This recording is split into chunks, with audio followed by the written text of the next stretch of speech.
Good evening. I'm sitting here contemplating the situation with Chase Young. He went on the PUP list, the injured PUP list. And I guess this particular one is he can't participate. Well, he's out 4 weeks, minimum 4 weeks, 4 games. And 4 games, not 4 weeks, 4 games minimum before he can be activated to the active roster. So with that, we already have at this present time, a lackluster, inconsistent pass rush and pressure. And a lot of different other issues that's on the line as far as gap control, containment. Quarterbacks have leaked out, as you saw last week. The week before, quarterbacks are leaked out and made plays and hitting wide open receivers on 3rd and long. That's been a problem last year. It's a problem this year so far. Now in practice, I don't know what they're doing. Maybe they're thinking they're doing a great job in practice, but it's not translating to actual football games. We're losing football games. We're consistently losing football games. Bad habits. I can't accept losing. I can't accept these losses. And I know people are saying, well, they're just preseason games, but there's a way you go about your business, man. You got to attack every game. You know, people laugh about Steve Spurrier. Yeah, he shot his load the first game when he rolled up those points on 49ers. But he went out to try to win. His approach was they keep and score. So I might as well win the game. Or we might as well try to win the game. So I'm kind of in that camp. I'm not saying, throw everything but the kitchen sink at an opponent in preseason, but at the same time, we're stacking up the L's quite frequently. And I said last week, after the performance that I saw, we're like a C-list team in this league. And the same things that has haunted us last year, I'm seeing these same things that are issues this year. So, the players change, but the scheme stay the same. I know coaches, the older coaches, they like to keep you, they like their scheme. And no matter how dynamic you are as a player, you got to fit into their scheme. Meanwhile, I'm seeing teams like Dallas who have Parsons. Oh, he's an outside rusher? Or he's a middle linebacker? Oh, we can put him outside rush. Just rush the passer, DN. And they're working him because they know how special he is to be dynamic within their scheme. Now, we chose Jamin Davis last year. And for everything that I've heard, that he's making strides and improving.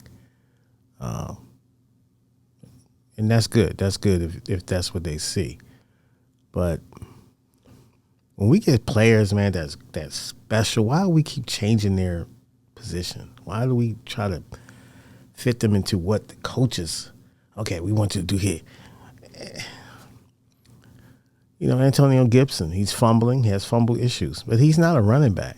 He's not. They tried it.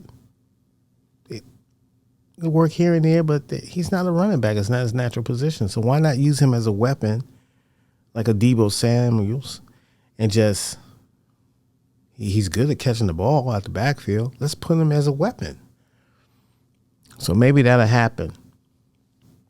But the excuses, I'm not taking any excuses this year. I'm not giving any passes this year, man. You got to win. You have to win. No more excuses. You have to win. And I know Coach Rivera has this plan, but I need to see a big leap from last year to this year. I need to see some type of leap, and so far I haven't seen that. So we got a game against Baltimore coming up this Saturday. I don't know what time it is, but Baltimore take the preseason very serious. Serious as has a heart attack. They take the preseason very serious. So are we going to break their streak? Are we going to go out and try to win the football game? I'd like to see Sam Howell play majority of the game. I've seen enough of Taylor Heineke. I know what he can do. He knows the playbook code. Wentz, I'm not trying to trot him out there. Maybe one series, but get him off the field and coach him up for the next couple weeks before the game against the Jaguars, which is going to be a tough game because I think it's a matchup issue. There's matchup problems with this team. So Trevor Lawrence, the kid Etienne, the running back, their defenses could be had, but I think there's some matchup issues that I'm concerned about. I told people last year about the Chargers. I said, don't sleep on the Chargers. And what did they do? They came right in here from the West Coast, 1 o'clock game, and they beat us. Knocked our number one quarterback out.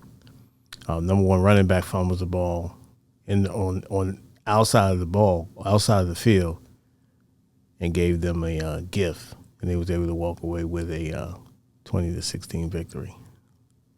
So wake up. It's the NFL. Jags are looking at us like, we're the prey. So let's not try to be so holy that we're like this. This is not the 90s, teams. The early 90s, late 80s. That era is over. So let's go out there and win this game. Let's start strong. Let's get on the roll. We have the Jaguars, the Lions. I'm telling you, don't sleep on these teams, man. You got the Eagles. We can go 0-4. We can go 0-4 right off the bat. So, I'm just saying, it's football. Every season is different.